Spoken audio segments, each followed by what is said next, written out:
सरकार की ओर से चीन में भेजे गए मेडिकल मिशन टीम में शामिल रहे मुंबई निवासी डॉक्टर द्वारकानाथ कोटनिस की 80वीं बरसी पर 9 दिसंबर को डॉक्टर DN कोटनिस अस्पताल में डॉक्टर कोटनिस की प्रतिमा स्थापित की जाएगी। इस मौके भारत में मौजूद चीनी दूतावास से कल्चरल व सांस्कृतिक राजनयिक विशेष तौर पर पहुंचेंगे। पेश है अमर ज्वाला के संपादक राजकुमार साथी की report. Doctor Inderjit Singh, director doctor Kotnis acupuncture hospital, Salem तावी, लुधियाना। 9 और 10 दिसंबर डॉक्टर कोटनिस एक्यूपंक्चर हॉस्पिटल अपनी जिंदगी ਦੀ 48 ਸਾਲ ਪੂਰੇ ਕਰ ਰਿਹਾ। ਇਸ ਦੇ ਨਾਲ ਜਿਸ ਦੇ ਡਾਕਟਰ ਦਵਾਰਕਾਨਾਥ ਕੋਟਨਿਸ ਜਿਹਦੇ ਨਾਂ ਤੇ ਹਸਪੀਟਲ ਹੈ, ਅੱਜ 80 ਸਾਲ ਹੋ ਗਏ ਉਸ ਮਾਨਵਤਾ ਦੇ ਪੁਜਾਰੀ ਨੂੰ, ਇੰਟਰਨੈਸ਼ਨਲ ਫਰੀडम फाइटर ਨੂੰ, ਜਿਹਨੇ ਆਪਣੀ ਧਰਤੀ ਭਾਰਤ ਤੇ ਜਨਮ ਲੈ ਕੇ ਵਿਦੇਸ਼ਾਂ ਦੇ ਵਿੱਚ, ਚਾਈਨਾ ਵਿੱਚ ਉਹਨਾਂ ਦੀ ਮੈਡੀਕਲ ਹੈਲਪ ਕਰਕੇ ਆਪਣੀ ਜ਼ਿੰਦਗੀ ਉਹਨਾਂ ਨੂੰ 1941 ਵਿੱਚ ਤਿਆਗਣੀ ਪਈ ਸੀ। ਅੱਜ ਪੂਰੇ ਵਿਸ਼ਵ ਦੇ ਵਿੱਚ ਜਿੱਥੇ ਸਾਰੀ ਦੁਨੀਆ वर्ल्ड वार के किनारे पर खड़ी है और आपस में एक दूजे के नफरत की निगाह नाल असीं देख रहे हैं। अज मैडिकल फील्ड के अनेकों तरह की चैलेंजेस आ रही है। कोविड पैंडैमिक नूं असीं झेलिया, किन्नियां कु हालातां दे विचों पूरी दुनिया विश्व लंघी है।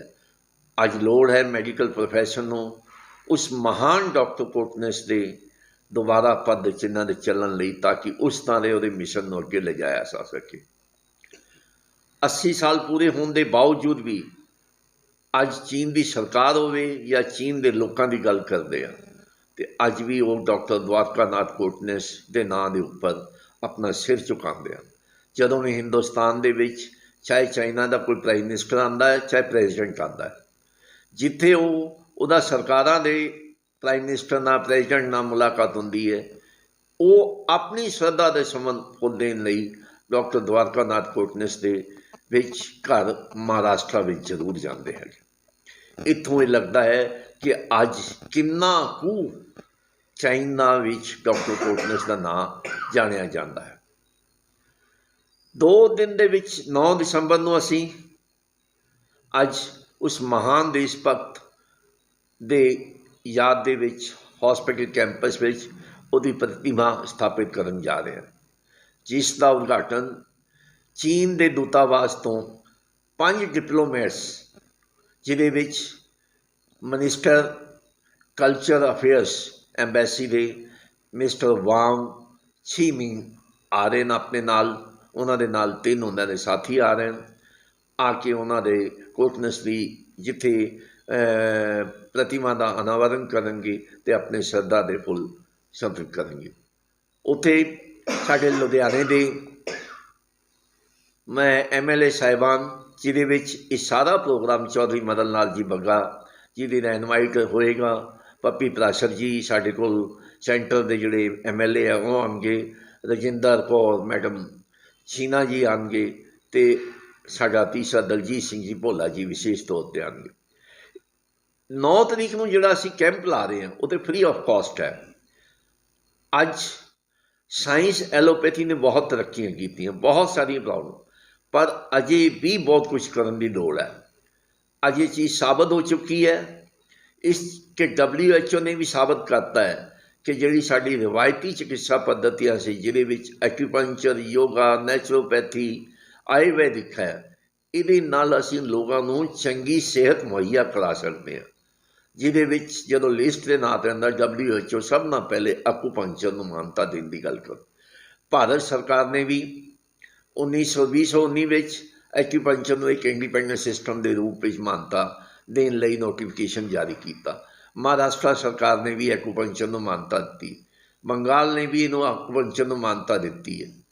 और अज मैं फिर इत्थे बड़े लोगों नाल शेयर करना चाहना कि कोविड के पोस्ट कोविड होने तो बाद जो शरीर का नुकसान होया है, किसी को फेफड़िया की बीमारी हो गई, किसी को किडनी हो गई की प्रॉब्लम हो गई, किसी को लीवर हो गया, शरीर के विच थकावट रहिंदी है, सवेरे उठन को दिल नहीं करता, साह की तकलीफ होंदी है, खांसी है, जुकाम है, एक कामन जी प्रॉब्लम हो रही, हट भन्नी होने लग पई, जिहदे विच असीं एक्यूपंक्चर विधि राहीं बहुत ज़्यादा कामयाबी हासिल की है।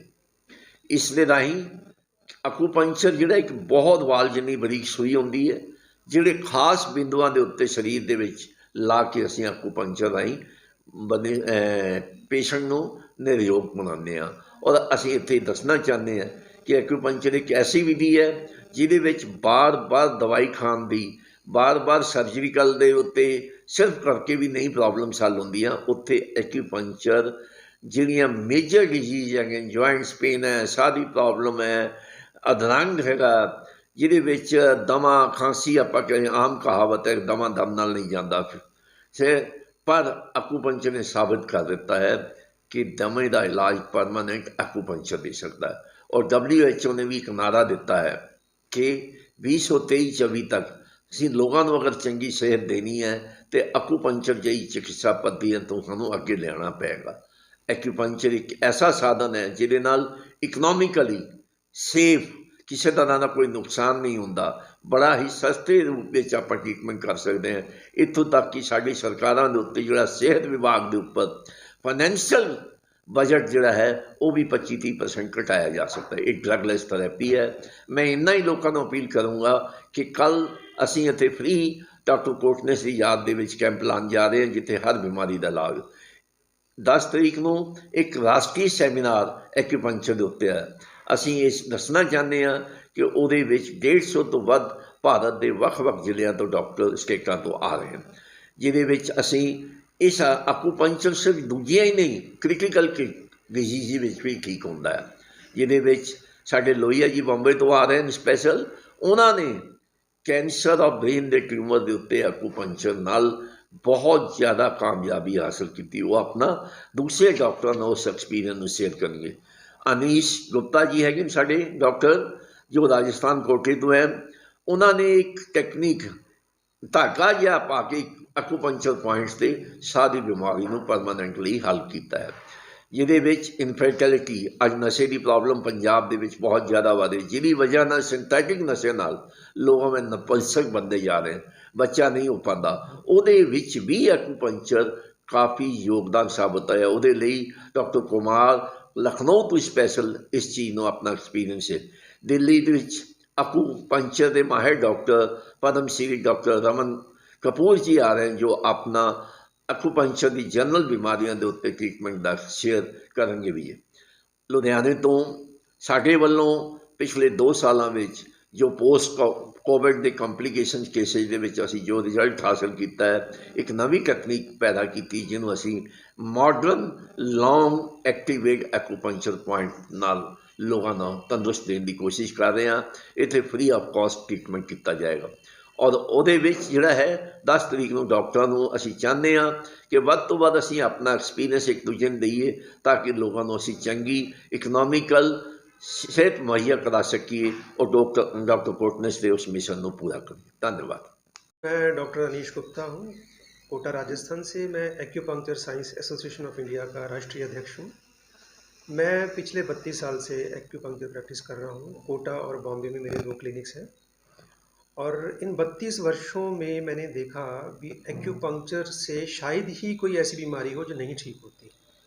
बड़े से बड़े केसेस मैंने ऐसे जो मेरे पास पहली बार आए थे, सोचा इन पर ट्रायल लिया जाए, जिनका कहीं कोई आयुर्वेदा या एक्यूपंक्चर बुक्स में कहीं मेंशन नहीं है ये ठीक हो सकते हैं। और कुछ केसेस ऐसे जिनमें मॉडर्न साइंस ने बोल दिया भी इनकी टांग काट दो, इनकी बाजू काट दो, क्योंकि नीचे का हिस्सा ब्लॉक हो चुका है, नीला पड़ गया है। तो ट्रायल के लिए मैंने वो केसेस लिए, वो केसेस भी ठीक हुए। अब इसके बारे में लोग पूछते हैं अभी एक्यूपंक्चर वर्क कैसे करता है। आपने सुई लगा दी, सुई से उसका एक्शन कैसे स्टार्ट होता है। एक्यूपंक्चर में क्या है, जैसे अपनी बॉडी में जगह जगह कुछ पॉइंट्स होते हैं जिन पे प्रेस करके या नीडल करके हम एक्यूपंक्चर में नीडलिंग करते हैं और एक्यूप्रेशर में उस पॉइंट्स को प्रेस किया जाता है।